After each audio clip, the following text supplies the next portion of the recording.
Que cette réaction est un peu surjouée comparé, je crois que certains des membres de votre mouvement ont dit qu'ils étaient des otages. Vous trouvez pas que c'est un peu surjoué de parler d'otages en parlant des membres de cette flottille par rapport aux vrais otages qui sont détenus à Gaza, les Israéliens qui sont à Gaza, ou les otages français qui sont en Iran?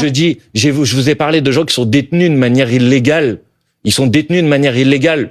Peut-être que pour vous, ça n'a pas d'importance qu'un de vos collègues journalistes soit détenu depuis 7 jours de manière illégale dans une prison israélienne sans que vous ayez même un mot pour demander sa libération. Non, mais il y a d'autres moyens de dénoncer le blocus humanitaire que de vouloir aller faire une embarcation avec une embarcation. Et donc ça justifie une arrestation illégale de rentrer dans des eaux territoriales de manière illégale. Parce que qui est rentré dans des eaux territoriales de manière illégale? Ils étaient prévenus qu'il fallait pas rentrer. Non, mais attendez. Enfin, ça c'est très grave ce que vous êtes en train de dire. Cette arrestation, vous pouvez le vérifier vous-même, elle a eu lieu dans les eaux internationales, monsieur Jeudi.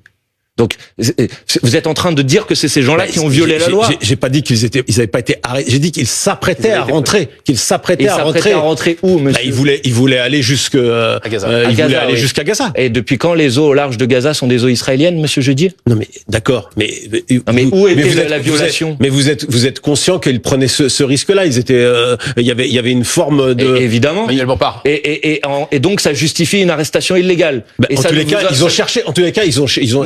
Non, mais vous ne pouvez pas dire des choses. Le ministre des Affaires étrangères. Et il y a un mot de compassion. Je remarque que vous êtes même pas capable d'avoir un mot de compassion pour votre collègue. Je trouve ça extrêmement choquant. En tous les cas, ceux qui ont parlé d'otages ont surjoué l'événement.